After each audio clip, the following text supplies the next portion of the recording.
BRS అధినేత కేసీఆర్ ఆ party ఎమ్మెల్యేలకు చాలా క్లియర్గా ఇన్స్ట్రక్షన్స్ ఇచ్చారు సార్. ఎక్కడ తగ్గొద్దు, బీఆర్ఎస్ ప్రభుత్వ హయాంలో సాధించిన ప్రగతి అలాగే అభివృద్ధి అసెంబ్లీలో వినిపించండి, అగ్రెసివ్గా అధికార పార్టీని ఎదుర్కోండి అని చెప్పేసి. 10 ఏళ్ల పాటు అధికారంలో ఉన్న బీఆర్ఎస్ పార్టీ 10 రోజులుగా ప్రతిపక్షంలో ఉంది సార్.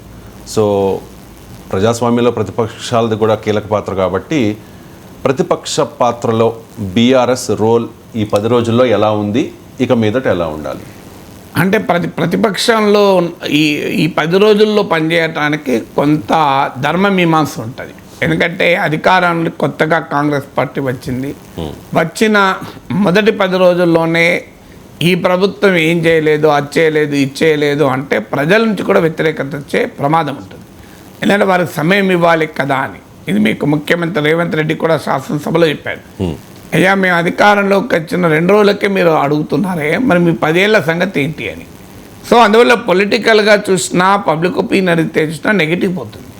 అందువల్ల కాంగ్రెస్ ప్రభుత్వానికి సమయం ఇవ్వాలి అనే వాదన ఒకవైపు, అదే సమయంలో కాంగ్రెస్ ప్రభుత్వాలు ఎక్కువ కాలం ఉండవు అనే వాదన 2. అంటే బీఆర్ఎస్లో 2 పనులు వాళ్ళే చేశారు. కొంతమంది నాయకులు కేసీఆర్ లాంటి వాళ్ళు, హరీష్ రావు లాంటి వాళ్ళు మేము సమయం ఇస్తాం, మేము ఓపిక పడతాం, సహకరిస్తాం, ప్రభుత్వం తప్పు పని చేసినప్పుడే మేము ప్రశ్నిస్తామనే వైఖరి వాళ్ళు తీసుకున్నారు.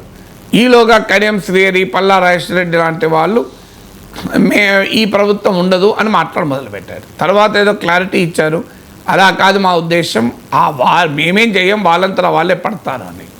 బట్ ఆ 2 పనులు ఎందుకు చేస్తున్నారు ఏకకాలంలో అంటే అది కూడా వ్యూహమే. మనకు పత్రికల్లో వచ్చింది, బీఆర్ఎస్ నాయకులు మాట్లాడడం పైన నాయకత్వం గుర్రు అన్నదేనే. నా డౌట్ గుర్రు అనలే, అది అనుకోని చేస్తున్న పనే. ఇప్పుడు ఎవరినైనా కొట్టాలనుకోండి, 2 కలిసి వెళ్ళి అన్న కొట్టద్దంటాడు, తమ్ముడు కొడుతూ ఉంటాడు. అట్టేంద్ర కొట్టుడు ఎందుకురా, మనం మాట్లాడితే అయిపోతుంది కదా అని అంటాడు. తమ్ముడో 4 గుర్తుకుతూనే ఉంటాడు. అది అన్నదమ్ములు ముందే అనుకొని పోతారు, అరే నేను వద్దంటుంటా నువ్వు కొడుతూ ఉంటారా అని. సో అందువల్ల ఆ 2 పనులు బీఆర్ఎస్ నాయకులే చేస్తున్నారు. ఎందుకంటే అధికారంలో ఉన్న కాంగ్రెస్ను అవకాశం ఇవ్వకూడదని ఒకవైపు, అదే సమయంలో వెంటనే నిలదీస్తే ప్రజలేమనుకుంటారన్న అనుమానం మరోవైపు. సో ఆ రెండింటి మధ్య ఉండే డైలమాను బీఆర్ఎస్ ప్రదర్శిస్తుంది. బట్ ఒకటి మాత్రం చెప్పాలి, మెరుగైన ప్రతిపక్షంగా, బలమైన ప్రతిపక్షంగా, ధీటైన ప్రతిపక్షంగా బీఆర్ఎస్ ఉంటుంది అని ఖచ్చితంగా చెప్పచ్చు. అసెంబ్లీలో కేటీఆర్ చేసిన ప్రసంగం కానీ, హరీష్ రావు మాట్లాడిన తీరు కానీ చాలా క్లియర్గా బలంగా కాంగ్రెస్ ప్రభుత్వాన్ని ఎదుర్కోవటానికి సిద్ధపడుతుంది. ఈక్వల్లీ బలంగా ముఖ్యమంత్రి రేవంత్ రెడ్డి రెస్పాండ్ అవుతున్నాడు. మనం శాసనసభ సాక్షిగా చూసాం కూడా. అందువల్ల ఎవరూ తగ్గేది లేదు, ఒక్క బీఆర్ఎస్ఏ కాదు, అటు అధికారంలో ఉన్నవారు తగ్గేదే లేదంటున్నారు, ప్రతిపక్షంలో ఉన్నవారు తగ్గేదే లేదంటున్నారు. అందువల్ల ఏమన్నా తగ్గితే ప్రజలే తగ్గాలి. సో అందువల్ల బీఆర్ఎస్ ప్రభుత్వ హయాంలో జరిగిన తప్పుల్ని ఇతివృత్తంగా కాంగ్రెస్ చెప్పదలుచుకుంది.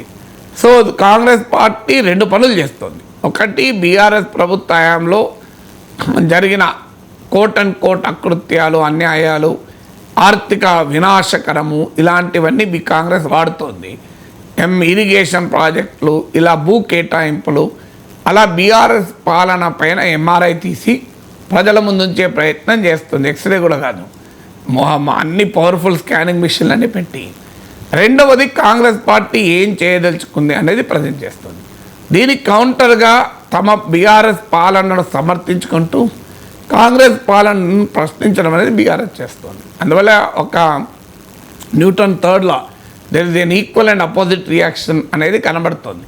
అందుకే కౌలుదారులను ఎలా గుర్తిస్తావు, రైతు మంది ఇంకా పడలేదు ఎందుకు అనే ప్రశ్నలు రైజ్ చేస్తూ బీఆర్ఎస్ ముందుకెళ్తోంది. అందువల్ల ప్రజాస్వామ్యానికి మంచిదే తెలంగాణ సమాజానికి. ఎందుకంటే 10 ఏళ్ళుగా ప్రతిపక్షం నోరు మూయించారు, ప్రతిపక్షాన్ని బలహీనపరిచారు, ప్రతిపక్ష ఎమ్మెల్యేలను కొనేశారు, నిరసనల్ని అణిచివేశారు, శాసనసభలో శాసన మండలిలో విపక్ష వాణి లేకుండా చేశారు. సో ఇప్పుడు కనీసం అసెంబ్లీలో లెజిస్లేచర్లో ప్రతిపక్షం బలంగా ప్రభుత్వాన్ని ప్రశ్నించడం ప్రజలకు మంచిది, ప్రజాస్వామ్యానికి కూడా మంచిది.